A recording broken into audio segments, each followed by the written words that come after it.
Hello, everyone. Welcome back to another episode. You're kidding me. Okay. Hello, Yeah. everyone. Welcome back to another episode of The Pursuit of Ownership. I am Tyler Tolbert. I yielded the rights of bringing in the show to Peyton. And as I'm sure you can hear, he failed terribly. Got maybe 4 or 5 words out. Peyton, what do you have to say for yourself? I wish I had a good explanation. I'm so happy from the webinar we just had. George just had his webinar about We're all coaching in and a good mood. everything. Yeah. Which really doesn't explain the laughing, but we'll It go with doesn't. that. Yeah. It doesn't, but I think we're all in pretty good moods here. We are here with a very special guest who you guys haven't heard from in some time. He's been very busy multiplying the organisms in his house. That's what we were talking about a short time ago. Aaron, welcome back, man. How's it going? Yeah, it feels really good to be back. I did feel like I was almost fired from the show. Peyton took my spot. Yeah. No, I was just holding it for you. I was keeping it warm. Yeah, I'm just kidding. Yeah. I'm thankful that you're helping Tyler out. I know it's a bunch of work to keep this thing going. It is, but you've been doing work yourself, man. I know you've been very busy and you've had a whole lot going on. So I'm really happy to be getting a bit of a follow-up for the audience because I'm sure you've been sorely missed. Yeah, so since graduating school, I have now since moved into private practice. I'm working in a small town in East Texas. Right. It's I think a good way to actually It's taking you some time. Take your time on it. What I was going to say is I think a good way to actually where this should go. There were some things that I was worried about coming out of dental school. Okay. And the reality of things aren't actually true. So there's two things that I was worried about. The two things I was worried about was speed. And I think this is something that a lot of dental students come out are worried about. I'm worried about it. Yeah. And then the second thing that I was worried about is looking young and the worry that patients aren't going to, I don't know. What's the word I'm looking for? Prejudge. Yeah, prejudge. Yeah, those are two things. And I'd like to assuage those fears. I would really appreciate that. Yeah, I want to give confidence to students coming out. Like, honestly, speed is not an issue at all. You're actually way faster than you actually think. And especially having an assistant there, it's just an absolute game changer. It's really? Like, oh my goodness, she's handing it to me every single time. You know what I mean? Yeah, and they know what they're doing. And they know what they're doing. What you need before you do. Yeah. Like, you don't even have to think. It's like, okay, you just like put your hand out and it's put in your hand and you just get to keep doing what you're doing, right? So that's the first thing. I don't want anybody to actually worry about speed. That will come very, very, very quickly. Awesome. And then the second thing is looking young. What's funny is it's not an issue. People don't even. It's not even like patients aren't even worried about that. They're not like, oh no, I don't want the young one. I want the old doctor. You know what I mean? Like that was like that was a big issue that I was scared about. And yes, there has been some like, no, I want to see Dr. Logan because this is who I've always seen, which is totally fine. But the vast majority of people don't care, man. Yeah. They don't care. And also just for our audience, like it's not like Aaron doesn't look like George. He doesn't have a full beard. He doesn't like look like he could have like I look young. He looks very young. He's freshly young. shaven. Like it's you wouldn't look at him and be like, let me see, oh, he's got some stubble. That's the sad thing is he's not freshly shaven. This is like a week. But it looks I'm in the same boat. Like it. I got a 2-week stubble going on. You wouldn't know it. This is my 2-week shadow. Can you believe that? Come on, man. Just flows right off the tongue. I wear a mask above my neck beard, and then people assume there's beard above it, above the jawline, and there's not. That's how I trick them. It's a good trick. That's good. The mask is a wonderful thing, except for if you're trying to work out or it's hot out. Yeah, sure. True. Fair enough. True. Yeah. So speaking to those fears, I mean, those are really common ones that I hear a lot, Aaron. Yeah. And I hear a lot of my classmates as well. I'm not going to say any names. Some of them listen to the show. Actually kind of like reconsidering career choices or, immediately after school to address those sorts of fears, not necessarily their age, obviously, but I don't think they plan on going to corporate for, until they look older. But they are concerned about speed, and they see it as what they need to do in order to, get their skills up and get their speed up, get their experience up and everything. And then eventually they'll get into something that's a little bit more equitable for them, such as practice ownership, such as a private practice associateship. Some people don't even feel like they're really ready to get acclimated to that environment. So can you kind of speak a little bit more to that? I know we've kind of already touched on it, but so having talked to some of my classmates that have gone to the corporate route versus a private practice route, I'm not going to speak for all corporate offices, but a lot of them, and you're thrown to the fire way more in a corporate office than you are at a private practice. Good point. Like I was more coddled coming into like, okay, this is what's going to go on today, and like I know some people that got thrown into 2 full columns, checking 2 hygienes fresh out the gate. You know what I mean? Like that's serious work straight out the gate, and it's like that's real stress. Whereas at my particular office, that wasn't even close to the case. You know what I mean? They're like, well, what do you feel comfortable with? How long do you want to do these appointments for? And so like we adjusted as I went along. I wasn't like, hey, you have back-to-back class 2s and you have 40-minute doctor time to actually get that done. You know what I mean? It wasn't anything the case like that. They're like, do you need an hour? Do you want an hour and a half? And we adjusted our way through there. And again, that means I guess this is like my actual second full month of actually practicing dentistry because of COVID, right? So my first month, truthfully, it wasn't very productive because we were still just building up my schedule and me getting comfortable, right? But year two. We just got it. We got George talking about year two. Yeah. But now this second month, now I have like a solid column of patients, and I'm totally comfortable with speed. I'm not falling behind a patient. It's going to check hygiene's not that big of an issue. It seems like a much scarier prospect when you're looking through the lens of dental school and having to worry about getting checks every time. Like, man, I can't do this very fast because I need to get this prep check. You know what I mean? In real life, it's not as big a hurdle as you actually do think. Yeah.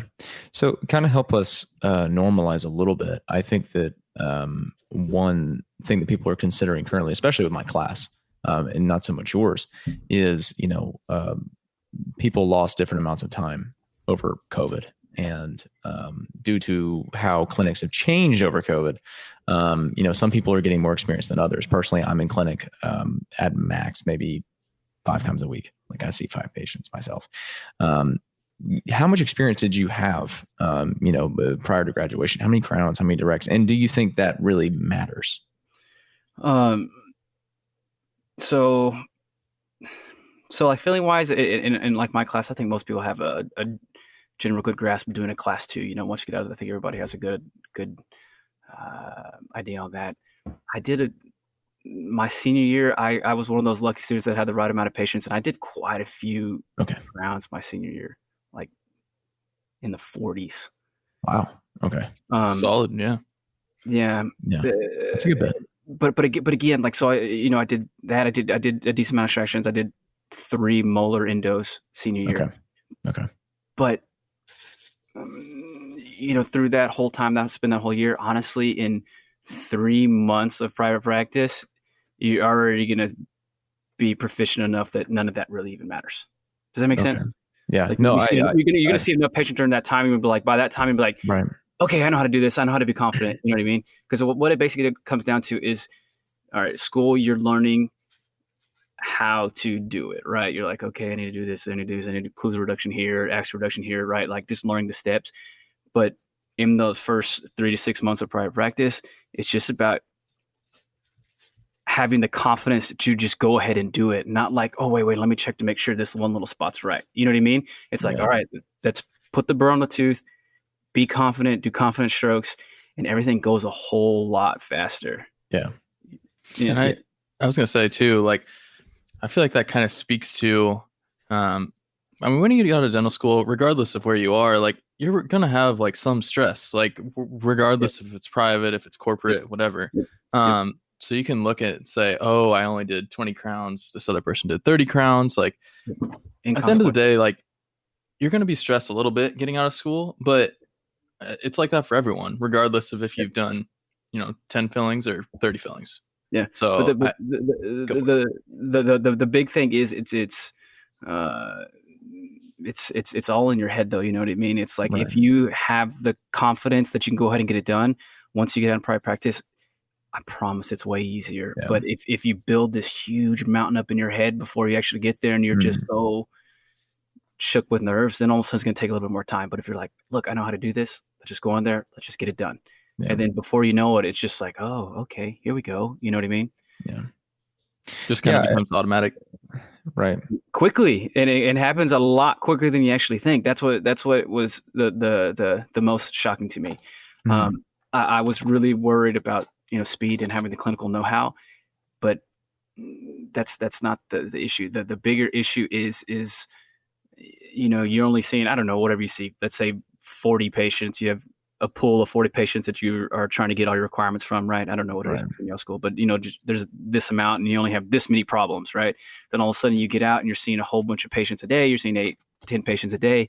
All of a sudden the problems that you're seeing are so much different. Yeah. And this is the one thing that I'm happy that I'm at a practice that has like an older doctor there that I can bounce ideas off of, or like, hey, I had this problem. How do you do this? And I feel like that helped that real initial part of that initial growing phase a whole lot faster. Okay. Rather than jumping straight out and being the only doc in the actual office, which a lot of people do. Like, you come out corporate office, a lot of corporate offices, you're getting stuck out at a place by yourself. You know what I mean? Yeah. And being able to bounce the idea off and hear the answer, then all of a sudden you have the confidence the next time you see it, rather than, man, did I do that right? And then the problem comes on again, you know what I mean? And then you're like, wait, I don't know if that's the right way to do it. You know what I mean? So then all of a sudden you have that little lag of confidence that is more detrimental. Yeah, I like the points that you're making, specifically about, a lot of this really does come down to mindset, like not just so much reps, because I mean, even though, my dental school brain, when you said you did, you said 40 crowns, 40 something, 30 something, whatever. Yeah. 40, 30 plus, in my dental school, that's a dickload of crowns. I can't say that, but that's a lot of crowns. A good amount of crowns. It's a fair amount of crowns. And I think the record in my school was like 50 or 60 or something, and people just hated that guy. But really, I'm doing okay, and I still got under 20, and but the thing is, when you're looking at this from a private practice perspective, like what's really different between 20 and 40 crowns? It's not really so much the reps. A lot of it is mindset. And I can say that one thing that happened for me over COVID, we spent about 2 months where we just went into clinic and we worked on a mannequin, and we were just cutting, plastic teeth, which in my opinion really doesn't move the needle that much for working with patients. However, I spent a lot of time over COVID just sort of, this is probably gonna sound funny, but I was just like visualizing working in clinic, and I was getting like really antsy about just getting back, because I just really want to treat patients again. I was just so ready to get back in there and get to my requirements and like treat my patients. And I watched a bunch of YouTube videos and CE and stuff, and like I learned some tricks, but for the most part, I think my confidence for some reason improved, and I just really wanted to jump in there and like get to do it. And the first day I went in to cut a crown prep, I cut it in maybe a third of the time that I usually do, and it looked just as good or better than most of my crowns. And it had nothing to do with me getting reps in. It was honestly confidence, because like we all know how to cut a crown. Like that's like bare minimum when you're coming out of school. But there's a real difference in the people that go into that point and think, oh God, I got to cut a crown now, and I'm in private practice and I'm on a timer. And people are like, I've done this a million times. This is just like the simulations. They go in there and they do their thing. And I think that's really what a lot of it comes down to. And it's just not what is on paper that really counts, at least for when you're coming out of school and getting into that environment. And ultimately, even still, the difference between being like super ready on that first day or that first week or even the first month and someone who's not super ready, how long is that really until you still get to the same level of confidence? Like it's not really that big of a difference. And over the course of your career, is it really going to be that detrimental? It's not at all. Yeah. So I think a lot of that fear is very contrived. Peyton, what do you think? Yeah, I definitely agree with what you're saying. Just getting over that mental hurdle. As with a lot of things, management decisions in the practice, clinical decisions as far as what cases you want to take on. So much of it just comes down to not actually, I mean, reps are important, but confidence in yourself that you're the one that's going to be able to get this done, and it's the best thing for the patient and for you. So couldn't agree with you more. Well, the big thing is the one thing where having a little bit more experience in dental school early on is you start to know which cases to take and cases which not to take. Okay.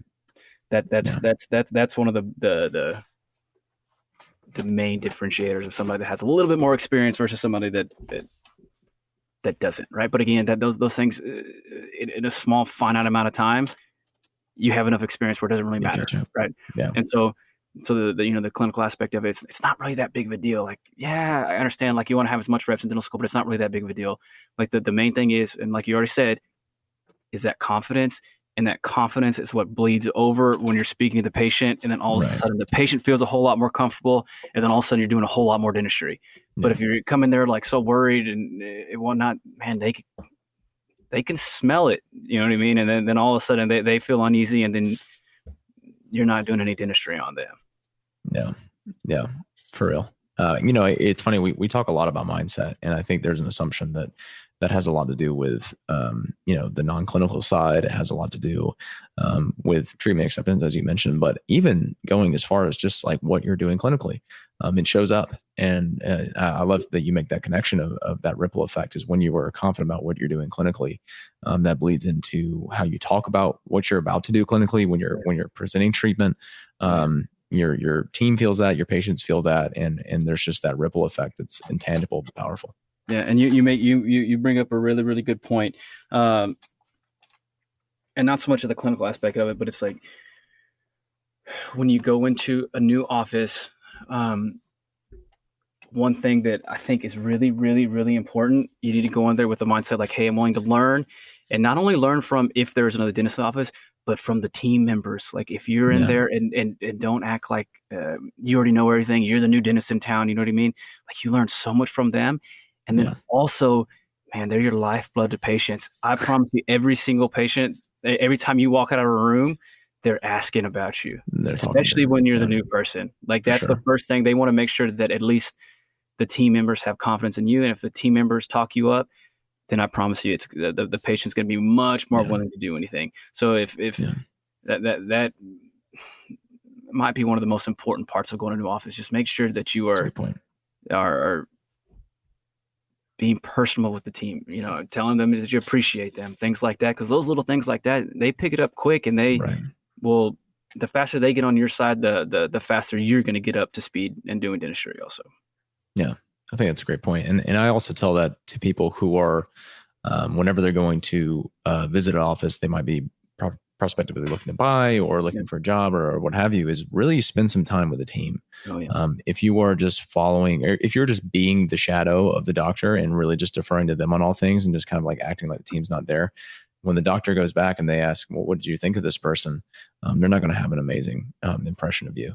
And I think that even if you don't make as good of an impression with the doctor, the team is going to really win them over because they'll bring it up weeks later and be like, hey, have you heard from such and such? So that's a fantastic point that you bring up, Aaron. Yeah. I promise you that's a team decision to bring on somebody. For sure. We've had to hire a few assistants. Some of them had moved on to different jobs, but every single one of them, like we all go to the team members after, like, hey, do you appreciate that girl? Did you like that girl? Did you notice anything odd from her? And there was one that like a girl, noticed like a weird thing about this one girl. She's like, I don't know, like I don't really have a good feeling about them. And then we called references, and sure enough, like they didn't say anything, but they said like, no, she's not eligible for rehire at this office. You know what I mean? So those teams really pick up on the small little things. So I would, it pays dividends to appreciate. That's good. The actual team. Yeah, for sure. I was going to say too, like, I mean, yeah, you're the dentist. You could be viewed as like the main person in the office, but the team is really what creates the feeling in the office, what creates the culture. It's what people feel. I mean, they might spend 10, 15 minutes with you if they're just coming in for a recare, but they're going to spend an hour with the hygienist. They're going to talk with the front desk. Like, you're not the main person in the office, whether you want to think that or not. Like, it's just so important to build that team that supports you, and in the same way you support them. Like, if a patient's having a problem with, or a teammate's having an issue with one of the patients, like, you need to have their back, because otherwise they're not going to do the same for you. Yeah, and again, it's also like when you. So I went to a smaller town, so like getting out of the community is like important because that's where you're meeting patients and whatnot. But there's only one of you, and then you have 8 or 9 team members. You know what I mean? And if those team members are on your team and are appreciative of you, then they're also going out there and they're the people bringing the community. Because there's a bunch of people that come in that's right. Oh no, I'm only coming in for so and so. You know what I mean? Like they're a big marketing piece also. Yeah, for sure. And if you're like a new doc coming in, especially if it's a situation where the other doc is leaving, I think that, a lot of times what has not changed about the practice, what really is the goodwill is that team, and it's those relationships that the patients have with them. I mean, it's, dropping a particular hygienist that's been there for 20 years might be a worse decision than, dropping the main insurance plan that a lot of people in town take. That might be a really, really big, crucial part of that practice. So it's good not to underestimate that. Yeah. That's a very, very, very fair point. And if I was a new doctor going to buy a practice, like one of the first things I'd do, I'd take that whole team out to dinner, bring their families, and try to get try to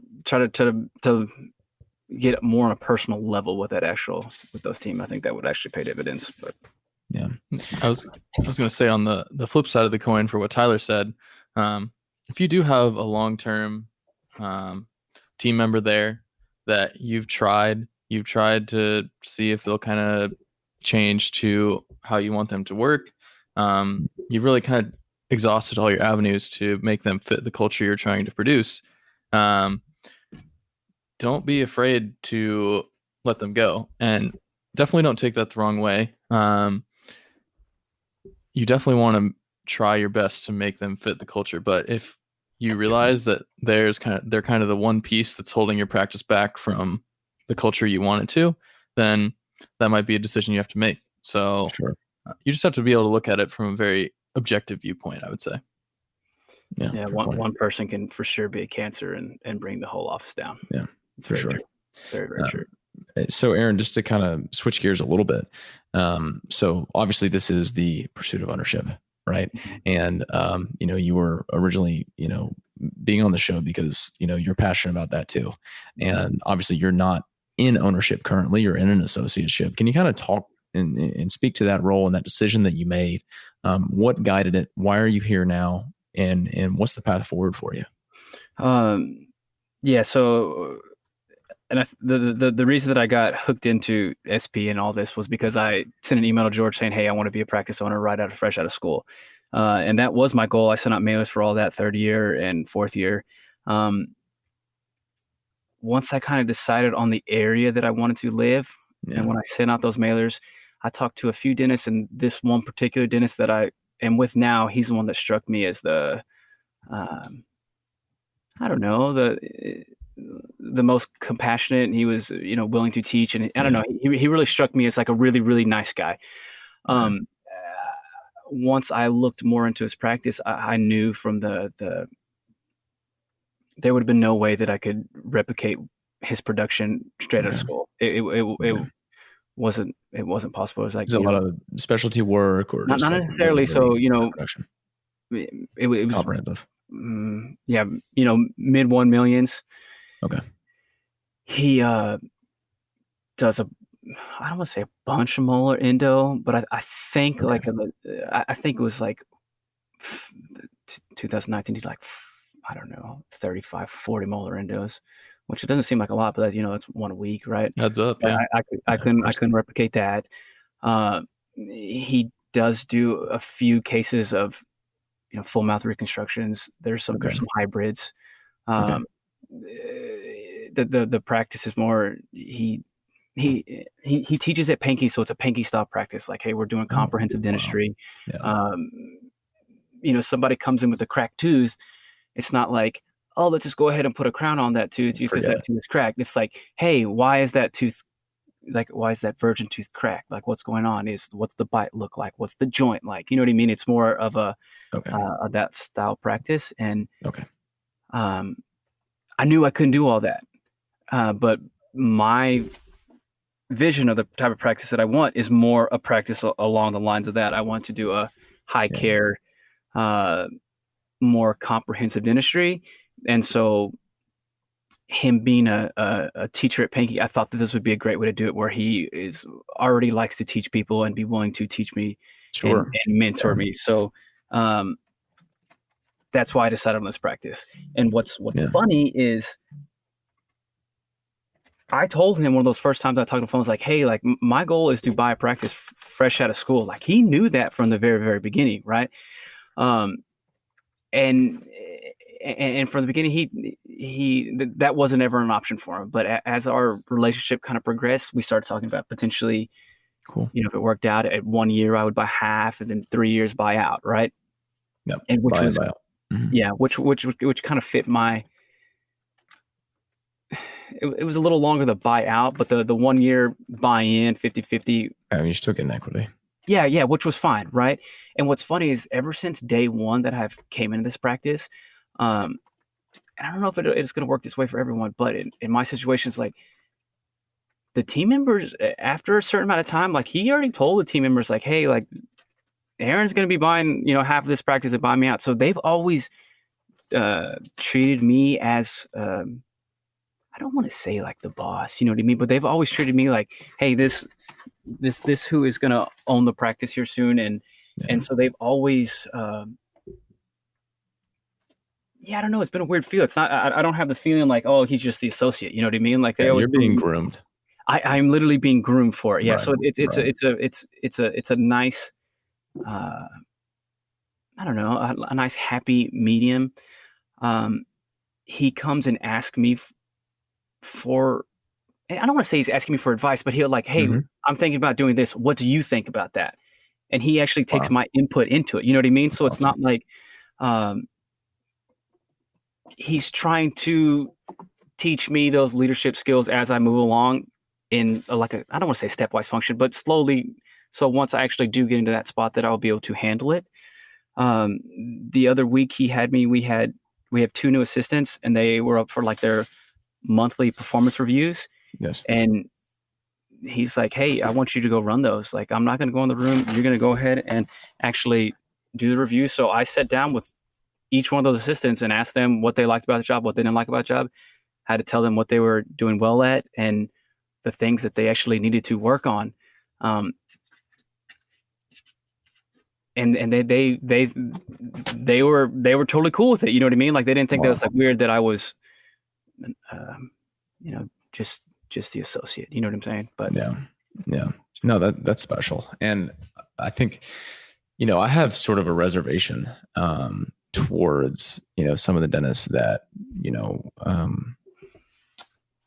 I don't want to put this, have a lot to brag about, or they teach, or they have perhaps some level of ego about what they do and all of their experience and their knowledge. And sometimes I feel that they will attract associates or people to work with them on the promise that they're going to teach them. Like, look at all these things I can do. I can help you along with getting there.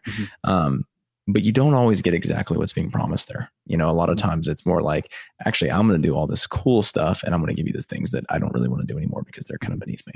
And I think it's really special that you were able to find that sort of relationship, and this person has actually taken on that sort of mentor role. And that's a very special type of person, because it's not something it's not something people necessarily do with like a financial incentive. A lot of it is, just there's a sentimental value to passing it on to someone that they trust, and someone that they can impart that sort of information to. And I think that's, I commend you on being able to identify a person like that, because I know it, definitely took a part of you to be able to identify and distinguish that kind of person. Yeah, I appreciate you saying that. But I don't want to say it's not that like that part of the practice I met is awesome. But like I definitely take I'm not making as much money as somebody who went to a really, really busy corporate office that has a ton of production going through. So am taking a temporary financial hit to actually have these experiences so that I'll be further along in 1 year once I actually be able to buy the practice. You know what I mean? So it's not like it's all rainbows. But that was a decision that I already knew prior to it, and I was okay with that. You know what I mean? Yeah, just that sense of delayed gratification, similarly to dental school. I mean, you're essentially putting off earnings, maybe some free time, for, the sake of the future. And I think it's really cool that you were able to look at this opportunity that you have and realize like, hey, this is where I want to live. This is the type of practice I want to be in. And you went for it. And I think that's very commendable for sure. And this for all, the for you dental students, like you have to put in a little bit of work behind the scenes, not just going to the happy hours that the corporate offices are putting on. You know what I mean? Like just like you guys did, you send out mailers, spend some time talking with other dentists. You know what I mean? There was some groundwork that was actually done beforehand so that it could actually even have the opportunity to try to find a practice like that. You know what I mean? It's a whole lot easier just to say like, hey, I'm just going to go to, X corporate office and just find a job, right? Like, right. I don't want to say that's wrong, but I'm just saying that if just making some money and trying to get speed right off the bat is what you want, then a corporate office is awesome. You know what I mean? But if you're trying to seek something else that's a little bit more, the opportunities are out there. Right. It takes a little bit of work to actually define. Yeah. Just because people don't see like what's going on behind the scenes. Like they don't see that you send out a mailer. They don't see that you've been listening to a bunch of podcasts. All they see is like, oh, this person owns a practice and they're doing well. Like I want to do that.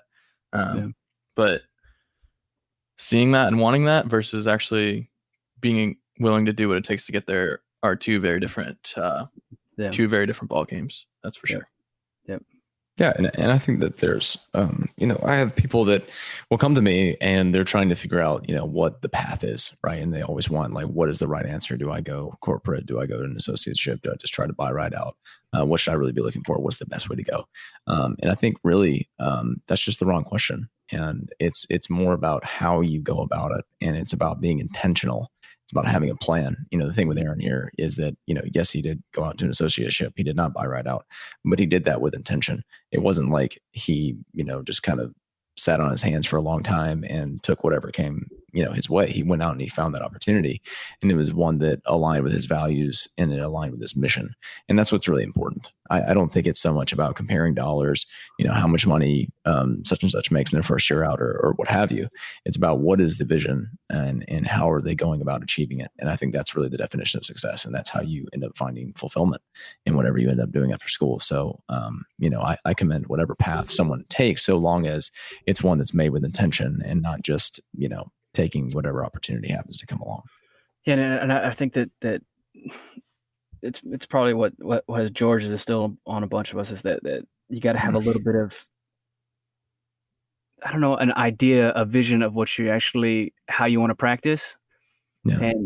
And I had that idea. So I was, able to cater the opportunities that I was actually wanted to pursue a little bit more, just because I knew like, hey, this is the type of industry that I want to do.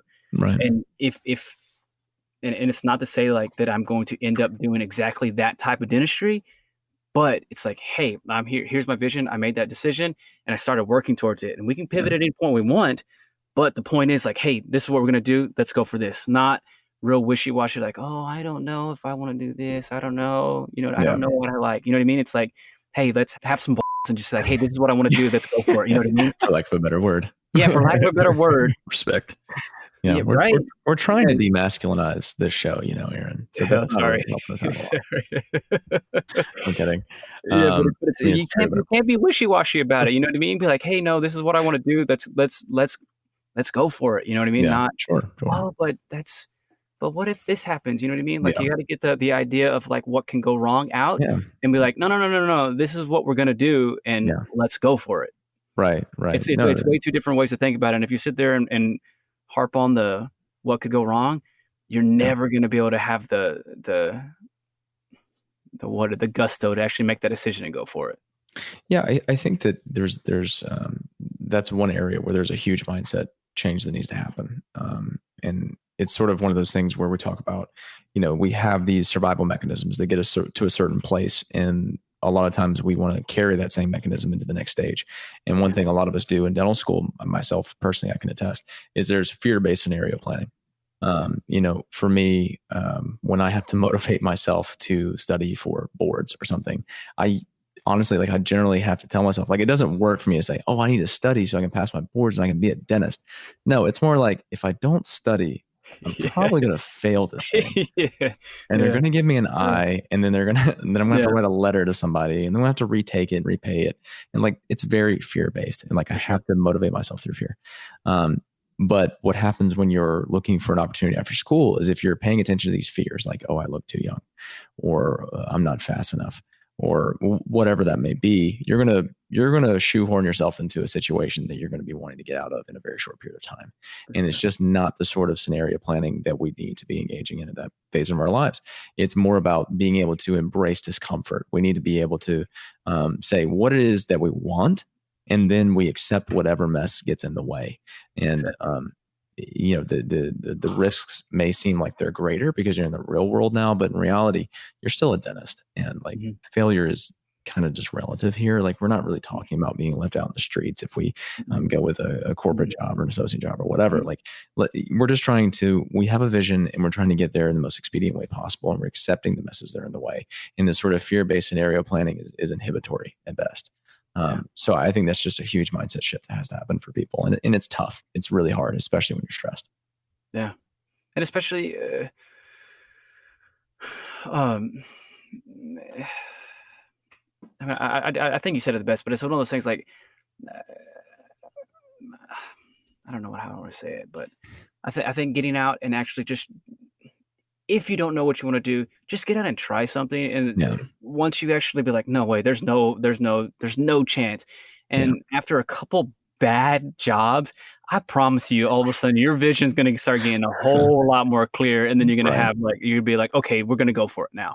Yeah. And so just how fast can you make that decision without going through those bad experiences, or try to limit those bad experiences down to a short amount of time and be able to make that decision and actually go for it quicker, rather than spending 8-10 years at crappy jobs, and then all of a sudden you wake up and be like, oh man, this sucks, I need to do something different. You know what I mean? Like, try to compress it down. I feel like kind of what Aaron was saying, like, two things you could probably use to sum that up are, like, just analysis paralysis. Like, doing something is better than doing nothing. Like, eventually at some point you just have to pull the trigger, and then fail quickly. Like, if you try something and it doesn't work out, move on. Don't let it weigh you down. Don't let it hold you back from working towards your goal. Just realize, like, hey, this isn't what I thought it was going to be. What can I do to fix it? And what's funny is that, and I have this thought a lot of times where it's like, if I fail, like, people around me be like, oh man, you failed. I promise you, nobody's thinking about you, honestly. Like, you fail, it's like you're the only one that's really worried about it. Nobody else really, it's that big of a deal. Like, oh man, I'm sorry. You know what I mean? That's it. That's the last thought that they actually have about it. So that's something that I always have to work on. It's like, dude, nobody is really thinking about it outside of myself. You know what I mean? Like, I should humble myself and realize that nobody else is thinking about me. You're not that big a deal, man. I think people are thinking about me. Does that make sense? Yeah, we're not obsessed with your failures. We have our own things. Yeah, that's what I'm saying, right? So it's like, who cares? Just go ahead. If you mess up, good. Okay, do better next time. You know what I mean? That's a good point. So no, I like that. I think that a lot of the fear of failure is external. It's fear of people experiencing you failing and having something to say about it, or thinking a certain way. And, if we can release ourselves from that, I think fear becomes a lot less scary, and it becomes less about, what could happen bad and what could happen right. That's a terrible way to put that. But, when things do go right, it usually makes up for all the times that they go bad. And they're not going to just suddenly go right all of a sudden when you're just making all these wanton decisions that are in the name of avoiding fear, avoiding failure, avoiding that sort of external, like, oh, you didn't do what you said you were going to do. I think when we're able to just sort of liberate ourselves from that, we can do some really amazing and bold things. And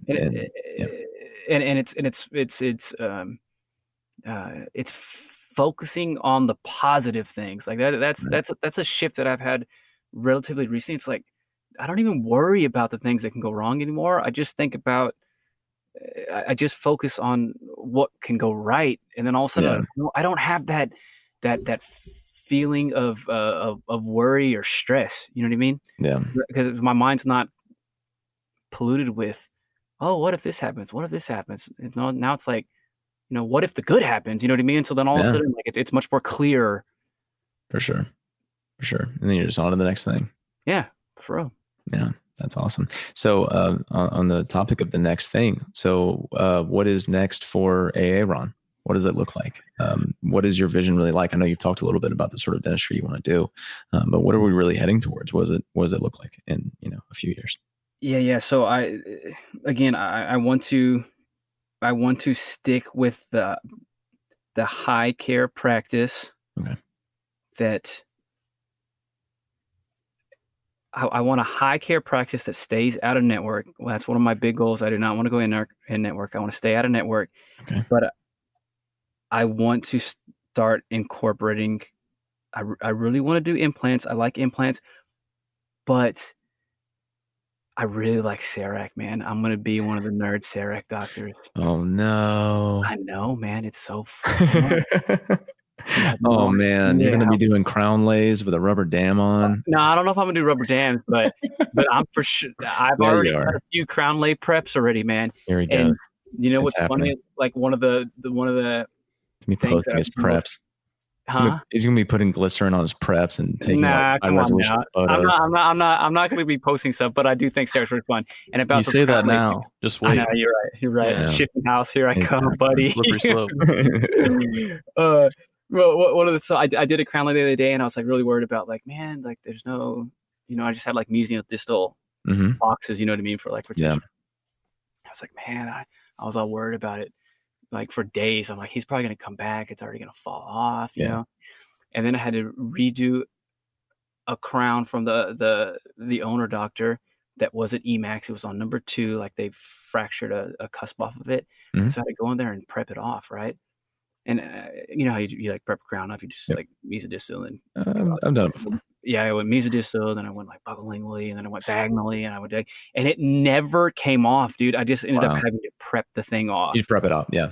I literally just ended up prepping the whole thing off, and so ever since that moment, I was like, I'm not ever worried about that crown coming off. But yeah. This is modern bonding. It's awesome, dude. It's so fun. The prep's so much easier, and I don't know. Patients always trip out about it. They're like always so like, oh my god, we're gonna make it like right now. Oh, they haven't caught that wave. Like they don't know a lot of like, times. Oh wait, can I do that? You know what I mean? I let them like kind of like move little things around. And so I'd really like to focus on staying in industry like that. Honestly, it is. I joke, but I think it's actually really good news because we're kind of getting kind of big on implants over here. And everybody wants to do implants. They're getting we need something different, right? we need diversity of interest, and like I like this because like, I don't want us to be this like a cult of personality where we're all like these, the same non-clinical docs after like 2 years, and we have these big group practices and don't really care for clinical dentistry. Like I love that you have really, despite being in the shared practices ecosystem for so long as I have practically, you still have your very own vision. It's very different from some of the other folks in the group. And I just think that's wonderful. And to this day, I mean, we definitely do not have any CEREC docs. So I know that's going to be awesome, man. I'm glad you're leaning into that. I think that's great. And I promise, I think when you guys get out too, I promise you clinical dentistry is fun, man. Yeah. It is literally fun. All day long, you get to problem solve and do a little artistry. Like I don't I think, I don't know. Maybe I got lucky for liking it so much, but I totally enjoy going to work every morning. I get to talk to people all day long, and I get to use power tools in their mouth, man. There's nothing better than that. Yeah. Do you tell patients that? Power tools in their mouth? Dude, honestly, something. Hand me the Dremel really quick. Yeah. Can we get the biggest size, please? Yeah. Put that bandsaw. Yeah. I want to mention something totally off topic while we're kind of talking about CEREC. So my school, and I'm going to have to trash my school just a little bit here, just a little bit. I'm going to do it respectfully. Be gentle. Yeah, but so we in our curriculum we do 2 E4D crowns, and what that means more than we did. well, hold on. This is how we do a 4D crown. So I cut a crown, right? And I pack cord and I take an impression, and then I go to the lab and I pour it up and I section the dies and I trim the dies and I mount it and everything. And then, only then, once I've done all that work, I can then show the poured up stone to a professor who then says, yeah, that looks okay. And then we scan that, and then we fabricate the E4D crown, and then we deliver it, like a week later. Yeah. Baby. Yeah. One would think that would. No intraoral scanning. We don't do any intraoral scanning. We don't have them. So I don't think I've been able to really experience the CEREC workflow. Like, I've seen it. And I do think it's cool. And obviously I see all the posts and stuff on like keep CERECing, and like, yeah, it's amazing. I mean, it's amazing. Don't get me wrong. Like, it's awesome. How do they make the prep so smooth? I know. It's a lie. It's gotta be. I feel like it is a lie. Some wizardry going on there. For sure. But yeah, I love that you have that interest, and I love that your vision is just so like, it's not necessarily SP formula, but your mindset is, and the way you think about practice and the way that you're approaching it, and all the conceptions that you have about your role as a doctor, I do think that they do fit within the umbrella of this whole redefining average idea that we have, because you are not the average dentist by any means, and I'm really excited to see where you take it. Yeah, well, and having said that, like, you could still like the business part of it and be like, yeah, the SP formula or whatever, but just because that you don't have to not like clinical dentistry. You know what I mean? Like, you can still be in a group practice and be one of the main producers in the practice and still for sure run a strong business. You know what I mean? With a big hygiene program. You know what I mean? Like, yeah, and really, truth be told, I mean, and be at a network, not be a network. Yeah, hey, there's another thing. That's a conversion too. I like that too. I mean, truthfully, I mean, if let's say your interests were financial, if you're willing to be clinical, a lot of times it's a lot more predictable for you to get to those higher stages of income if you're willing to do that. So if you have both those mindsets, it's actually kind of a superpower.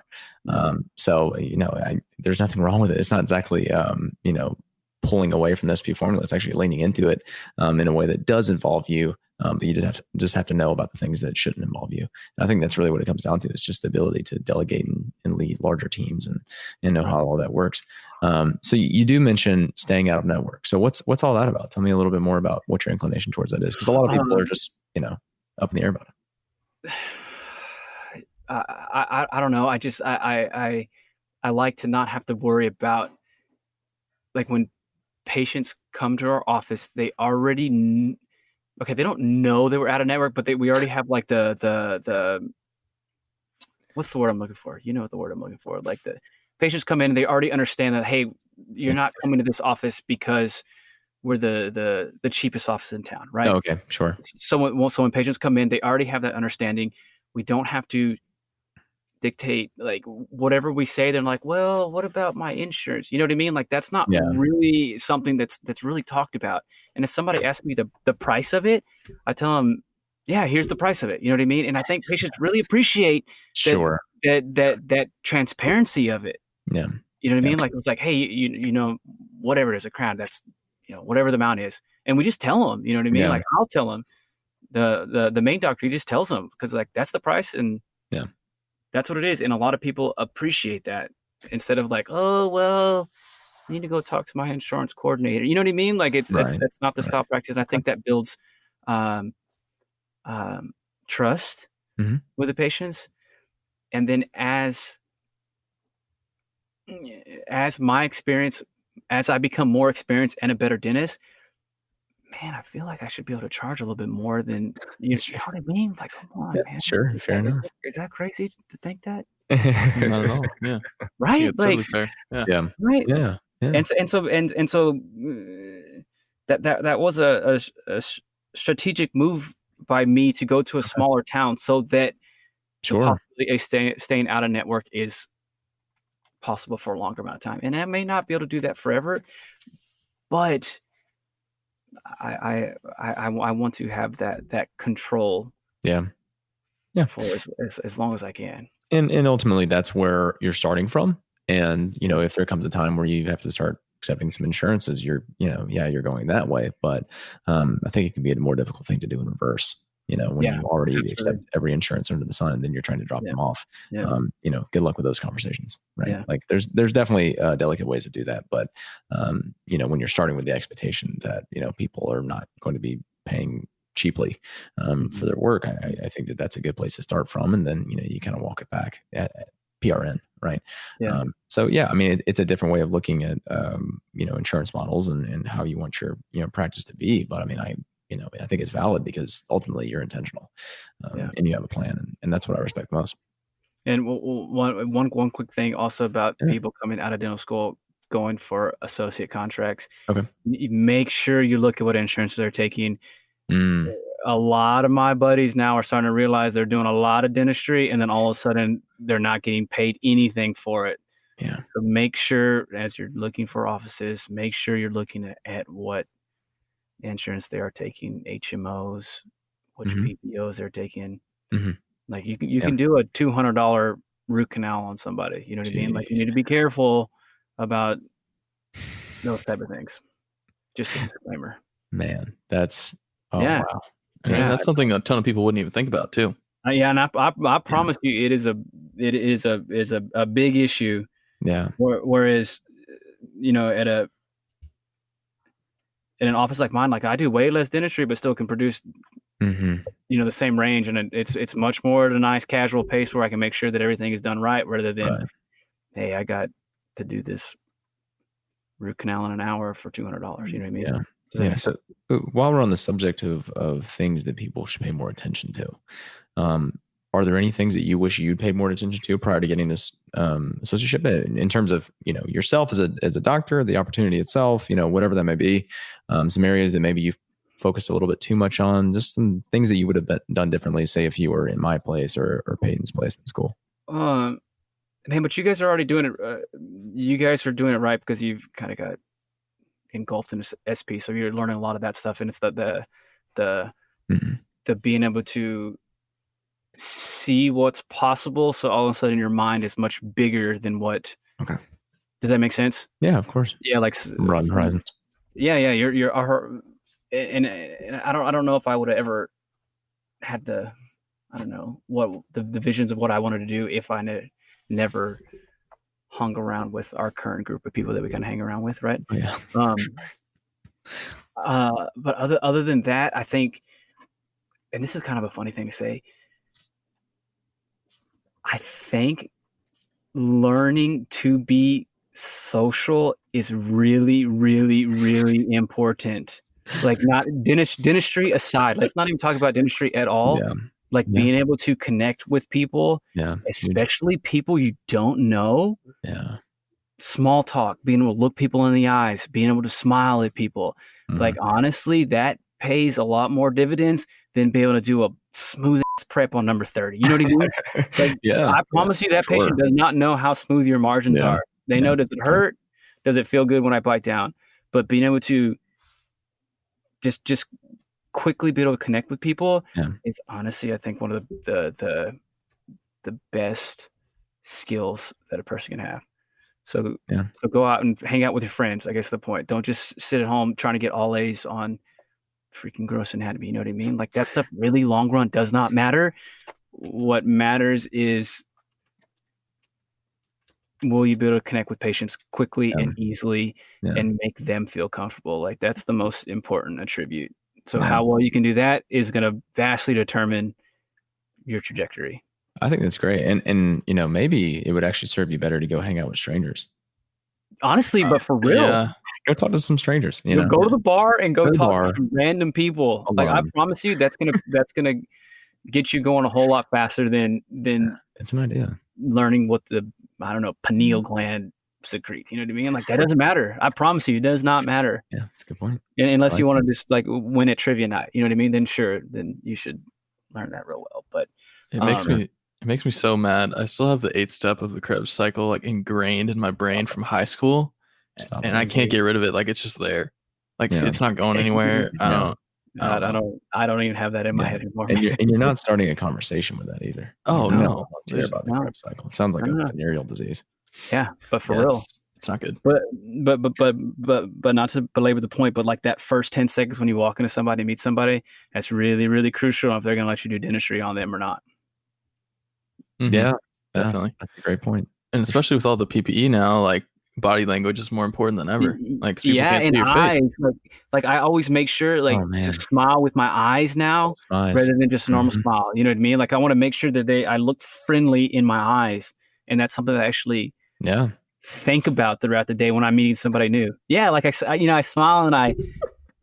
For real though, like you have a mask on, you know what I mean? Like it's really weird to think about, but I promise, man. Yeah, it's a good point. I promise. What's funny, I think about if we when and if we get to an era where it's more common to not be wearing a mask all the time. I've like forgotten how to full face smile.